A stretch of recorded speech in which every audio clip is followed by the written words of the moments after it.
visit or work with Parker's Kitchen, your support makes a difference. You've helped us rank as best workplace in America. None of this happens without you. Thank you. Live from Augusta, you're watching News 12 live at 5. We begin live at 5 with Congressman Rick Allen. Tonight is the first time we're hearing from him since a protest at his office last month. Congressman Rick Allen is touring his district, District 12, this week. He stopped by Lincoln County Elementary Schools and Washington Wilkes Primary School for March into Literacy Month. The congressman also stopped by the UGA Extension office in Jenkins County to meet with farmers, which brings us, of course, to today. Good evening. I'm Meredith Anderson. Today, Congressman Allen toured Golden Harvest Food Bank's new buildings, and your Audrey Dickherber was the only reporter there for this. Audrey, let's first start with today's visit. How is Congressman Allen addressing food insecurity, which is an even bigger problem now after Hurricane Helene? Well, today, Golden Harvest showed their facility to Rick Allen, helping him understand just how much of a need there is here. After traveling to D.C. to speak with the congressman and his staff, they said it was important for him to see the boots on the ground work that's done here. One key topic, talking about the neighbor experience here in Augusta, meaning how can they provide help locally and on a national level to meet people's needs whenever they go to a food bank or soup kitchen. And what are some of those roadblocks that people are facing when it comes to something that many of us take for granted, having something to eat. And Rick Allen says another issue is people having and choosing the right thing to eat. Food insecurity isn't a new issue, but it's a problem local leaders have been trying to solve since it continues to be on the rise here, wanting people to know it's an issue that continues to impact a lot of people here locally. We need to solve this problem because there's no reason as the supplemental nutrition issue grows. I mean, it's up to 54 million now. And, you know, we don't want chronic disease to grow, okay? And food insecurity is not poor and poverty. That plays into it. But food insecurity is the working poor. Or it could be just somebody who is trying to pay for their cancer drugs. They've paid for all their cancer drugs, and they have no money left. So they're making the hard choices at that point in time, which now puts them in a food insecurity level. So just helping the congressman understand the full breadth of food insecurity. And coming up all new on News 12 at 6 o'clock, we'll hear from Rick Allen about issues he's hoping to solve, as well as his response on recent issues such as the protests and concerns among the community. A lot of community members have been hoping Congressman Allen sits down for a town hall with them. He, of course, has not agreed to that. It will be interesting to hear what he says. Thanks for that update, Audrey. Well, weather-wise today has been another sunny and warm afternoon, but that is bringing another fire risk across the region. So ideally, do not burn anything today. We've had a couple of controlled burns, but also along with the fire risk, we do have poor air quality across most of Metro Augusta. Not the best air we're breathing in this afternoon. Now, we could clean up our air a little bit heading into tomorrow. We got a brief round of showers that will show up early tomorrow morning, but I think the bigger concern tomorrow is that it's going to be pretty breezy, most likely seeing some gusts over 30 at times later into our Thursday afternoon. Let's first take a look at the fire risk, so you can see our western counties underneath this special weather statement through 8 p.m. this evening. So low relative humidity, very dry fuels on the ground, and our wind has actually picked up a little bit today. Now we're starting to see some gusts, maybe up to 15, 20 miles an hour in those counties that are underneath that fire risk. But everybody across the region is underneath a level 2 moderate drought, so we are expecting that dry fuel to stay an issue for us, even with that brief round of rain out there tomorrow. Here's a look at our current air quality down to a moderate yellow level here. So this is unhealthy for those sensitive groups. If you do suffer from those respiratory issues, not a great afternoon to be outside. Now, once we bring in a cold front tomorrow morning, that's where rain chances do come back into play. Behind the front, we are going to be fairly windy, gusts 30, 35 heading into our Thursday afternoon and even into Thursday evening. Behind all that, we will dry out Friday and heading into the weekend. Now, with the wind alerts tomorrow, the Weather Service in Columbia has issued a lake wind advisory. That's for those gusts 30 to 35 35 across the lake and all the way down to our Savannah River counties. So just a heads up, it is going to be breezy out there tomorrow. All thanks to this system. This is what's about to cross over the Mississippi River and most likely bring us that chance for rain by early tomorrow. But here's a look at the wind threat.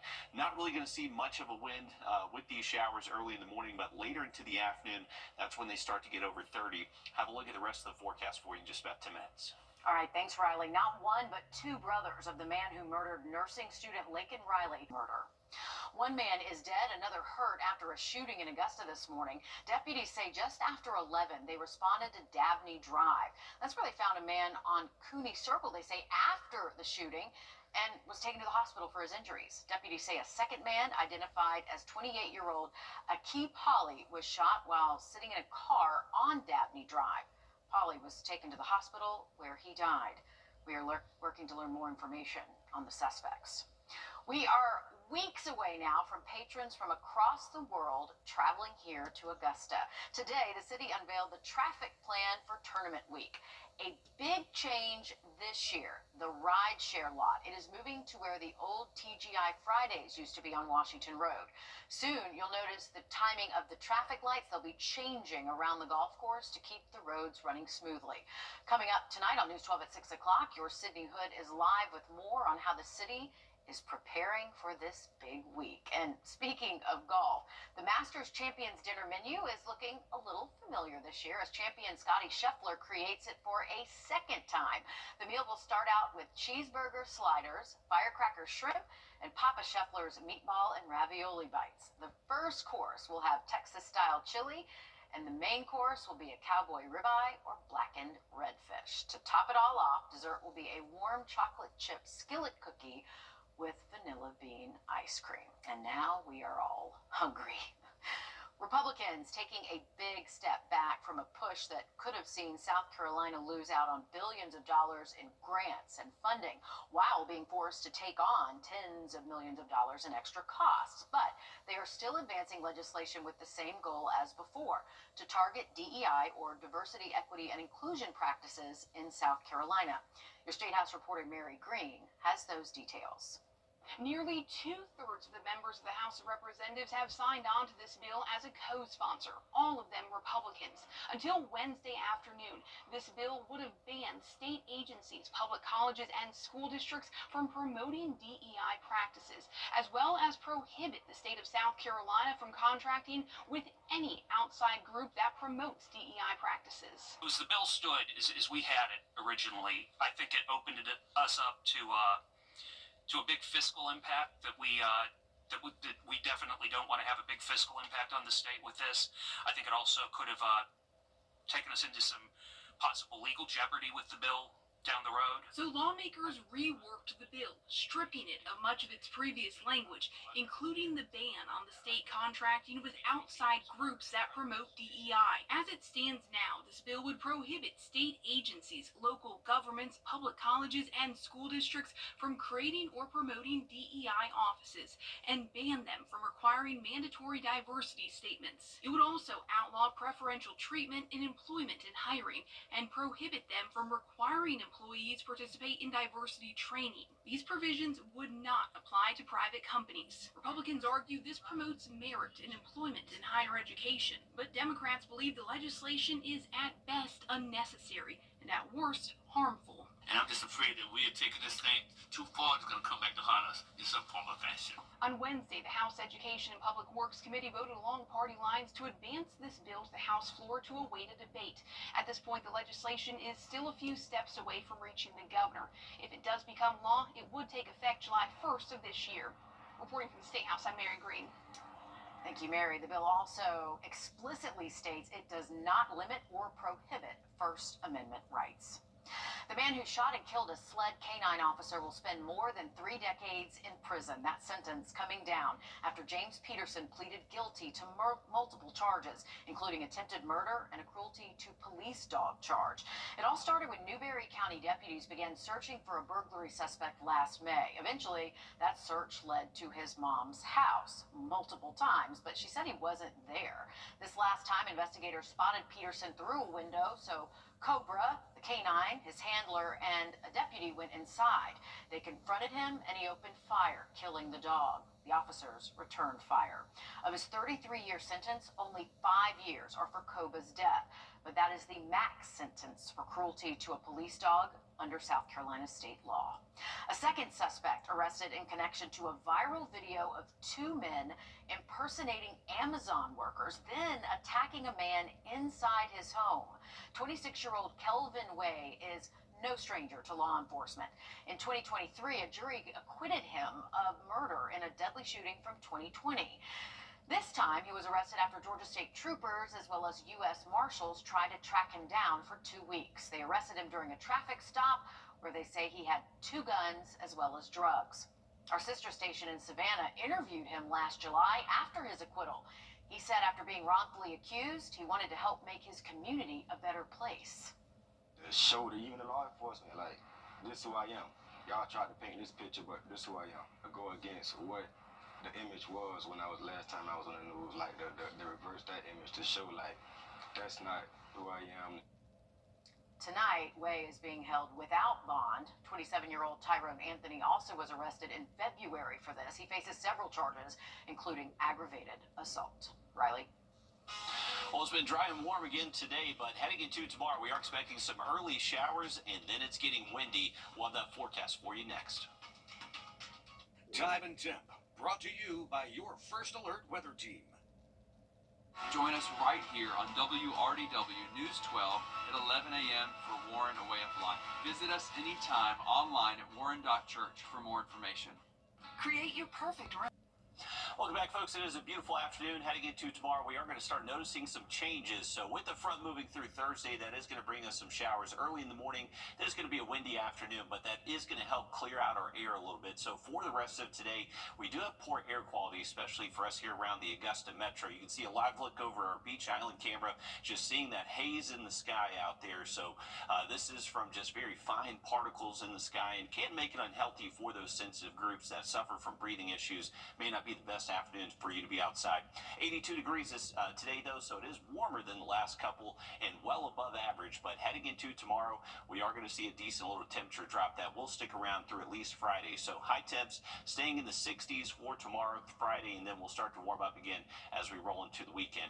But the big thing for tomorrow is most likely going to be the wind, especially later into the afternoon. It's most likely going to be much later into the day that the wind really shows up. I would say 3 p.m. all the way through our Thursday evening. That's when those gusts will likely be 30, maybe get close to 35 at times. So whenever wind starts to gust this high, that is enough to actually blow over a full-size trash can. So trash day tomorrow across the region. If it's in your neighborhood, make sure you're keeping an eye on that trash can out there. Definitely going to be breezy out there for us. Now for the rain chances, really just between 6 and 10 a.m. I would imagine for most spots here around the CSRA. So it's going to be those early showers, and I say shower activity, not really expecting a lot of heavy rain by any means. Here's a look at our projected rain totals. Less than 1/10 of an inch for the majority of the area. So maybe a quick little shower helps wash out the air a tad, but as we head later into the afternoon with that wind picking up, it will keep our pollen count high for the next couple of days. We are expecting dry weather Friday, Saturday, and Sunday, but you can see as we head into early next week, our next round of rainfall is going to show up early next week, most likely on Monday. So here's a quick look at it. I would say if you tally up the rain we're expecting tomorrow and Monday, it's still less than 1 inch. So no drought-busting rainfall really in our forecast, at least for the next 7 days. We do need some rain. Remember, we are in that moderate drought, so some rain would be beneficial. Just not a ton in our forecast. Looks like that slightly better chance for maybe up to 1 inch would be found around Alabama into Tennessee. Here's the way it's looking for that front showing up as we head into early next week. Most likely going to be showing up as we head through the middle of the day Monday, so maybe right around sunrise we're dry, but these showers just kind of marching across the state here. Once we see these showers move out, we may briefly be able to warm up a little bit into the 70s, and then behind this front we are going to see those temperatures cool off a little bit. We'll at least see the 40s waking up early Tuesday morning next week. Take a look at that 7-day forecast for you. Remember, for tomorrow, the first official day of spring, not necessarily going to be our warmest day this week, but we will see that rain early, windy conditions through the afternoon. Be safe on those roadways, especially around high-profile vehicles, but beautiful conditions rolling into the weekend. Breaking news, new mugshots are coming into our newsroom of three 17-year-olds charged in connection with two shootings. SLED agents say Michael Kearse, Tavion James, and Cedric Walker all were arrested in connection to a shooting at a McDonald's in Denmark last December. 2 people were hurt in that shooting. After that shooting happened, a car was then hit by bullets. All 3 teenagers are booked in the Bamberg County Detention Center tonight.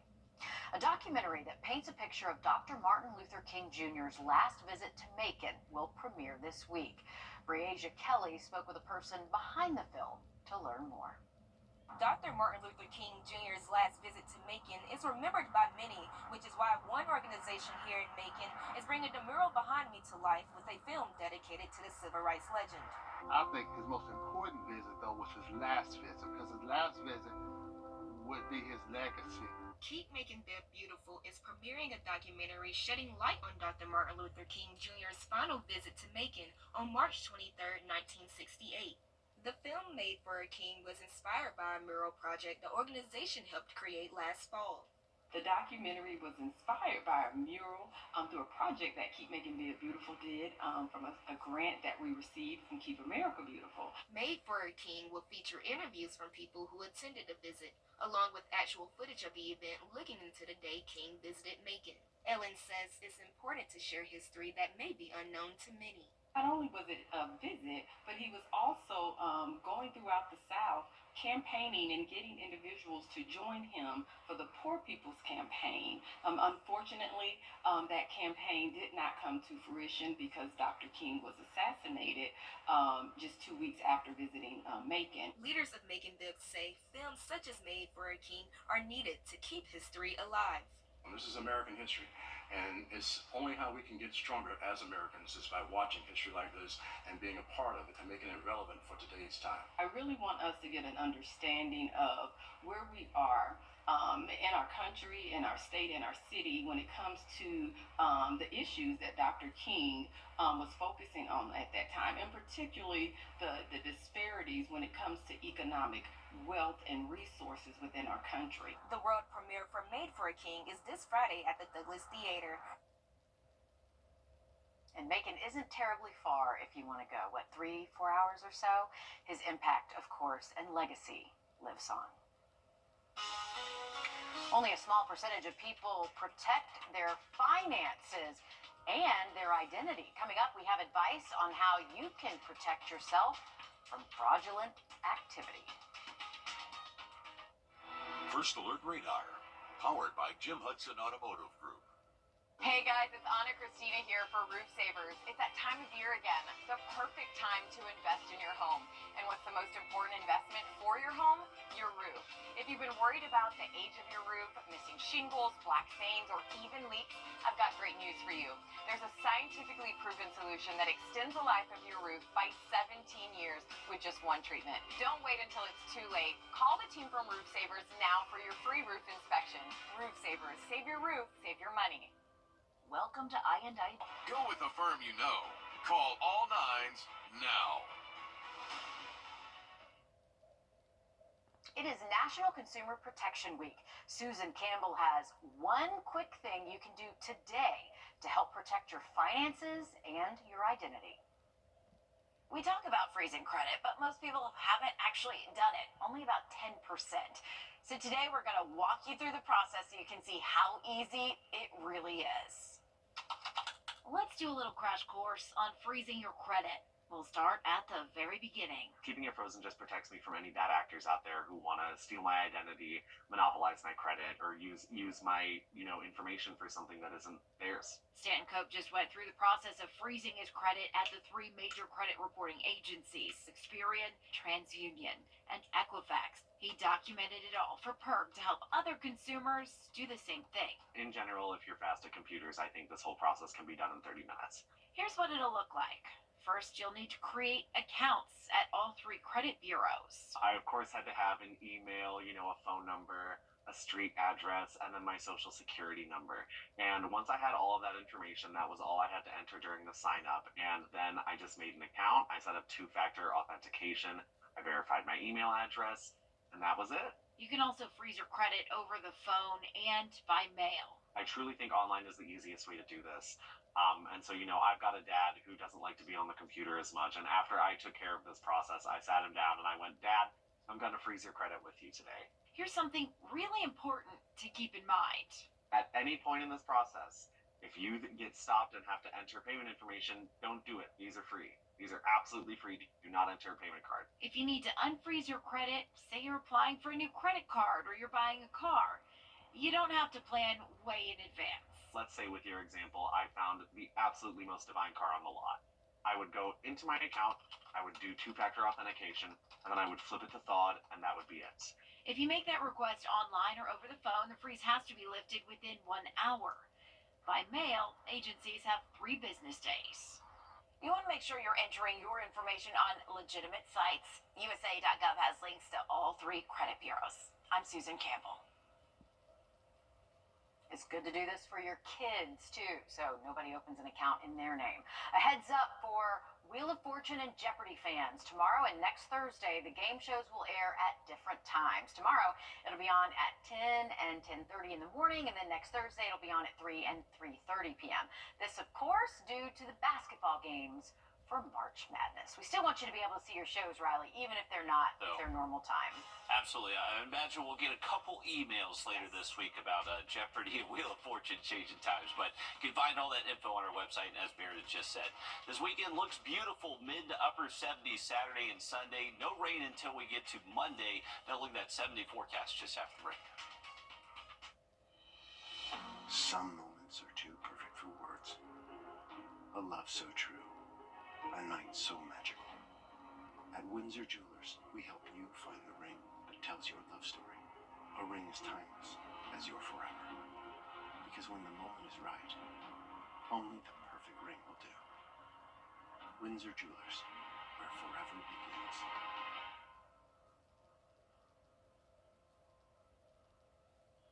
At Breaks for Less, you get .com. All right, Ed, look at your 7-day forecast. Tomorrow morning, make sure you have the umbrella close by. We are expecting a quick round of showers, and then it's getting windy tomorrow afternoon. Gusts up to 30, 35, so we could see a few tipped over trash cans for your Thursday. Stick with us. We're going to have much more Live at 5 just after the break. I've had an opportunity. Fish delish, fish delish. Crab cakes or shrimp or fish delish. Get pops and a side, each $5.99. Captain D's fish delish. Thanks for watching News 12 on your side. Parker's Kitchen is my new daily coffee stop. Gourmet beans are freshly ground for every cup. Get your own cup of great tasting, freshly brewed coffee at Parker's Kitchen. You're watching News 12 Live at 5. Continues.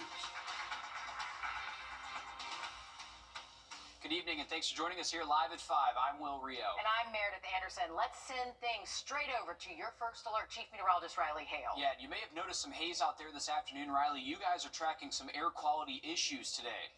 Yeah, well, along with the fire risk again, so just not the best air that we have out there across the region. Air quality is down to a moderate level. We've had a couple of controlled burns out there, but not great for burning this afternoon. We do have that moderate drought still in effect for the entire CS array. Our winds picked up a little bit today. Now seeing these gusts 15 to 20 miles an hour, especially on the Georgia side, and you can see our relative humidity really bottoming out this afternoon, the evening. Have a look at our next chance for rain next week coming up in just about 10 minutes. Sounds good. Thanks, Riley. Augusta is about to be inundated with thousands of visitors, which means traffic is about to get a whole lot worse. Oh, yeah. Anyone who's lived in the city during this time of year knows a 20-minute commute can turn into an hour easily with all of these extra cars on our roads. Today, the city laid out its plan for traffic to help reduce that traffic, of course, when it's possible. Your Sydney Hood joins us now live. And Sydney, what can we expect to see? Well, I'm going to state the obvious. You're going to see a big volume of traffic on Washington Road. And to give you an idea of how big I'm talking, I want to show you drone video we took last year on Washington Road. John Ussering with the city's traffic engineering department says on a regular day, Washington Washington Road sees roughly 55,000 cars, and if you think that's a lot, Usry says that number doubles during Golf Week. During the week, Usry and his team are inside their traffic control center monitoring roads like Washington Road, Berkman's Road, and Riverwatch Parkway.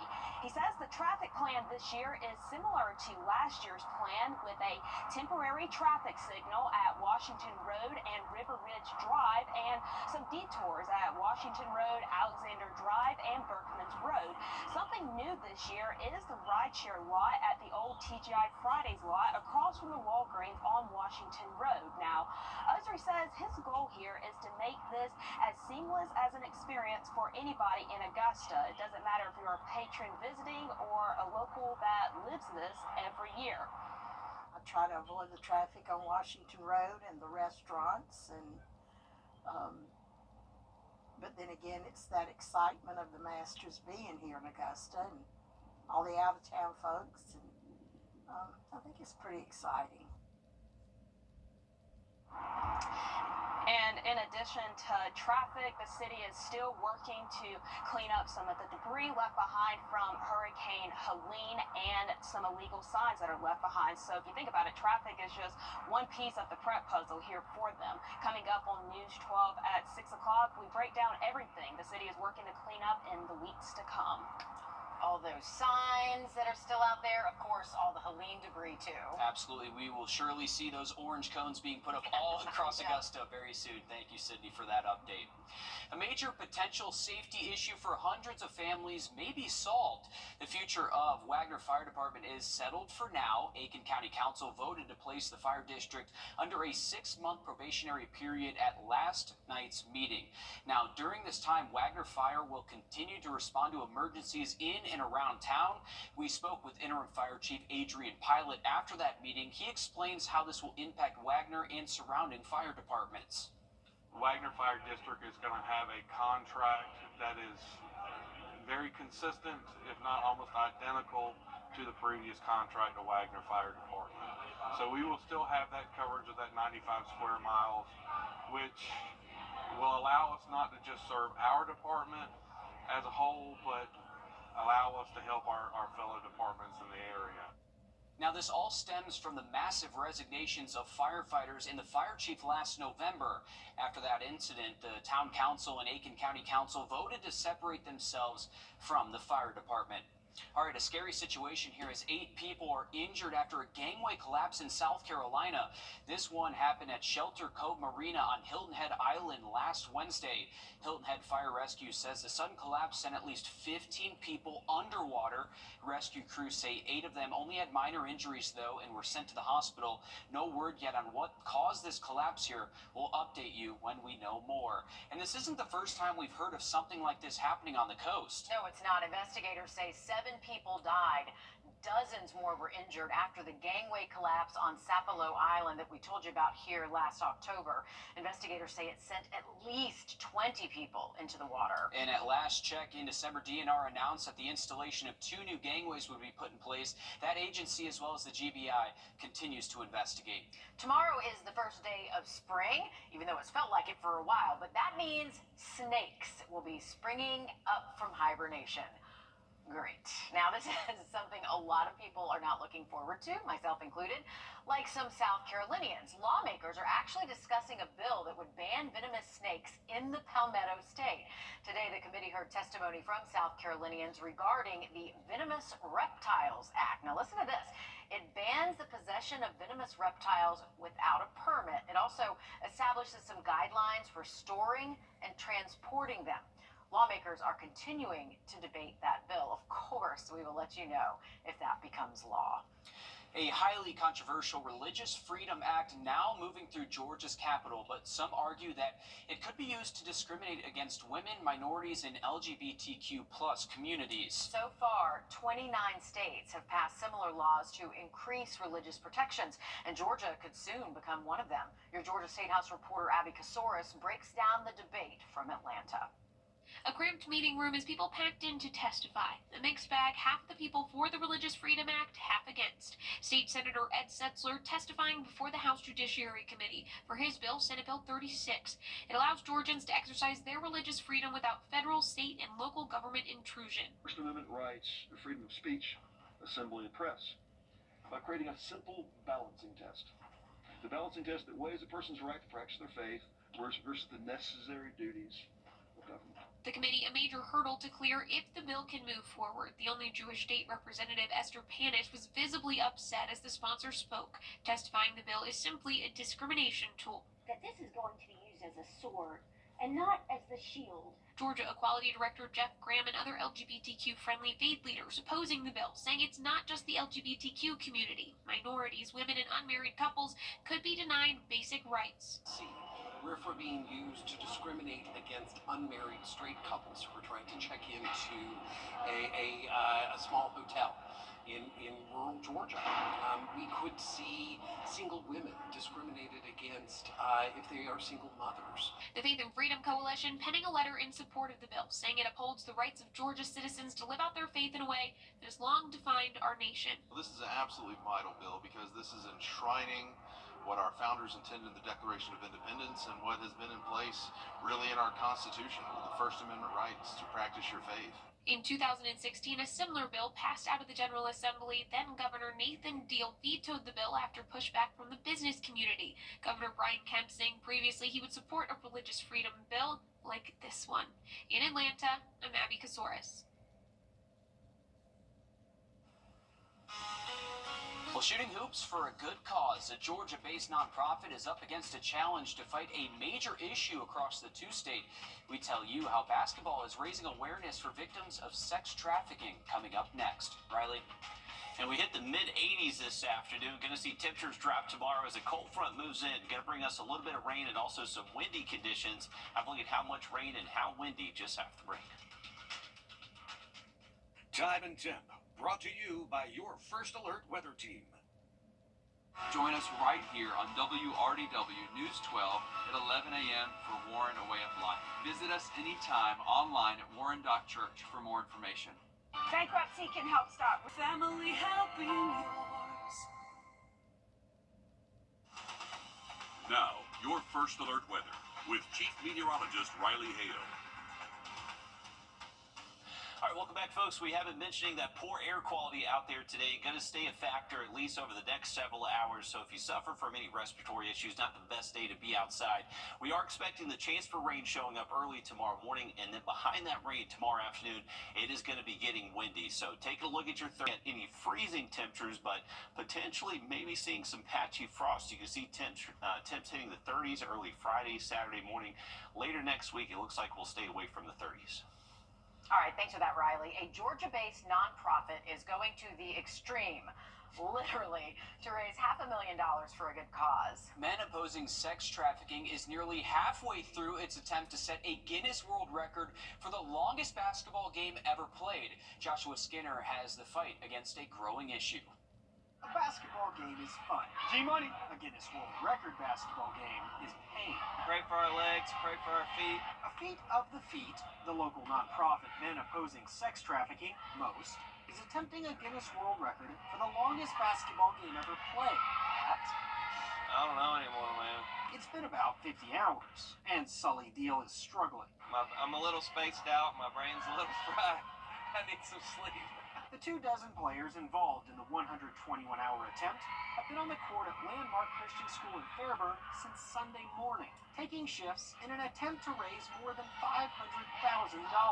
Since we started 50 hours in, I got about 6 hours of sleep. But not everyone is that weird.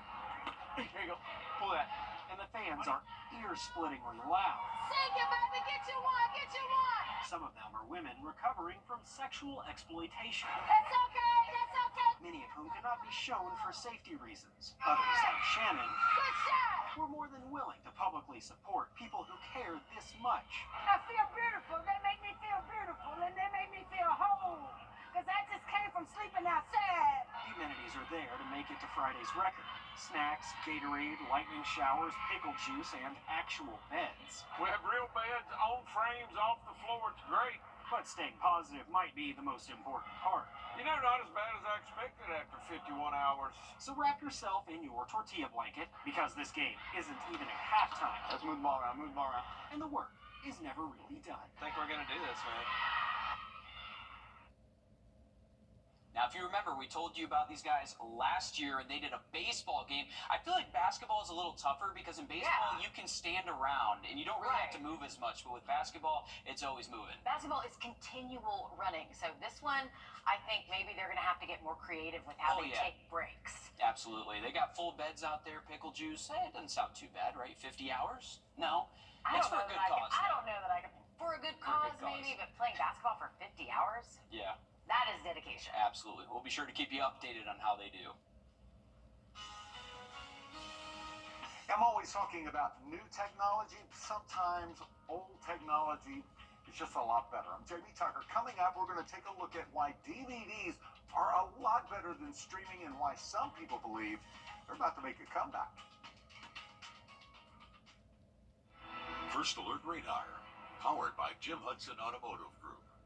All right. If you just take a look at 069 or visit uewhealth.com. Insurance companies across our area are now using drones to inspect roofs without your knowledge, and many are canceling homeowner policies based on roof condition. Hey guys, it's Anna Christina here for Roof Savers. If your roof is showing signs of aging with black streaks, algae, moss, or missing shingles, it could cost you more than you think. Don't take the risk of losing your insurance. Let Roof Savers help. Our three-step process extends the life of the asphalt shingles on your roof by 17 years with just one application.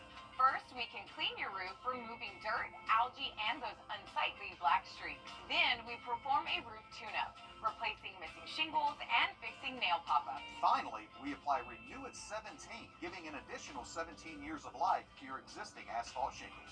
Don't risk getting a cancellation letter from your insurance company. Call the number on the screen now to see if your roof qualifies. Roof Savers. Save your roof, save your money. Whenever I felt I had a question, they were always there. And so I'm very pleased with their service. These days, everyone is streaming movies and TV shows through Netflix, Hulu, and Amazon Prime. But technology from the past might be on the verge of coming back. Yeah, we're talking about DVDs. Yes, I do remember those shockingly. I did use DVDs, but... Did you use VHS? I did. I did use those too. Okay. Had some good movies on there. Okay. But, all right, you might be wondering why someone would want those when it's so easy to watch movies these days. Our consumer tech reporter, Jamie Tucker, explains. And there's nothing more convenient than finding something to watch on Netflix or Hulu or Amazon Prime. But for people who want a true movie experience and a true home theater, well, they're turning back to DVDs for a number of reasons. The DVDs offer superior quality. Well, not all of them, but Blu-ray provides more detail than even streaming in 4K. 4K streaming maxes out at around 20 megabytes per second, while 4K Ultra HD is around 128 megabytes per second. When it comes to audio quality, there's no comparison. Blu-ray supports lossless audio formats, while streaming audio is compressed. You may have a better selection with streaming, but that changes as streaming platforms flip their libraries, moving titles in and out of what they offer. You'll sit through commercial interruptions no matter what you stream these days, unless you pay for a premium subscription to Netflix or Hulu. With DVD, there's no stopping the action. You own a physical copy of the movie on DVD. Even if you purchase a streaming title from Amazon, you only own the license. If Amazon drops the title at some point, or if you cancel your Amazon account, you'll not have access to that movie even if you bought it. Many DVDs include bonus content, bloopers, behind the scenes, and director's cuts. So where do you find them? Amazon still sells DVDs, and you can also find them on Facebook Marketplace for $1 or $2. And there's a Reddit community of 406,000 DVD collectors who believe the format is due for a comeback, and as a result, are seeing prices of popular movies going up in value. And there was a precedent for this. When CDs came out, a lot of people just gave away their record collections. Vinyl is back because of collectors and because that technology is just better.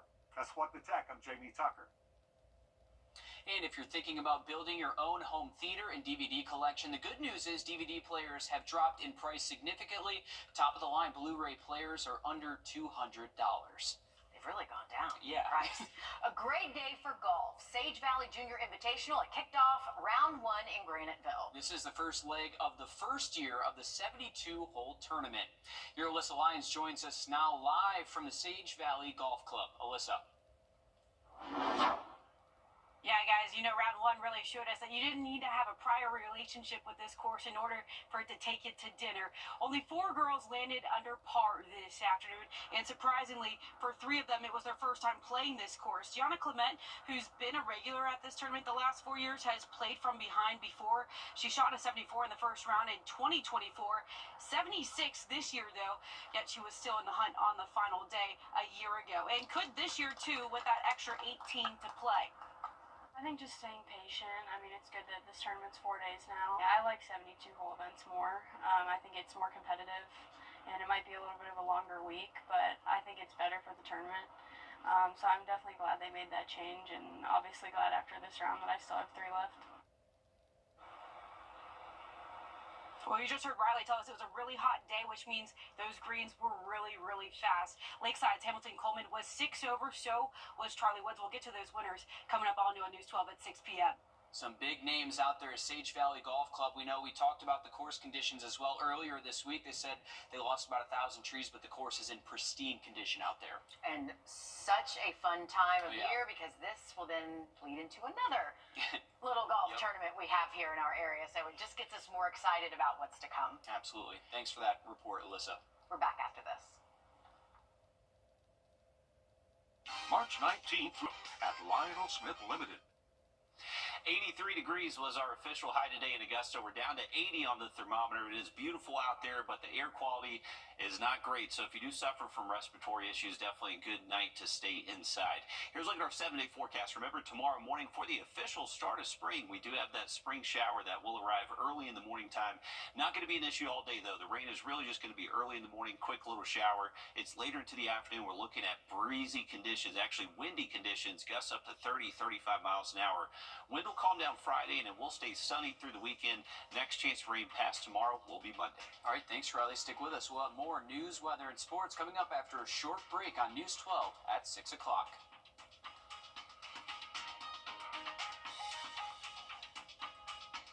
The weather, it's something that affects us all every day, from sunny to severe and anything in between. This is why we First Alert. Do you just need a ride? We've got it at Gerald Jones Auto Group. Find a selection of affordable vehicles sold as is with unbeatable deals and all for under $15,000. Just visit justneedaride.com and find your ride today. Spring into amazing deals at Hamrick's Sportswear Spectacular. A huge selection of ladies' dresses starting at $14.98. Alfred Dunner coordinates just $22. Ultimate Bargain Pantament only $5.98. Ruby Road coordinates just $16. Judy Blue denim and shorts 30% off. Southern Gal screen tees only $9.98. And new arrivals from the boutiques starting at $20. Don't miss these sportswear spectacular deals at Hamrick's.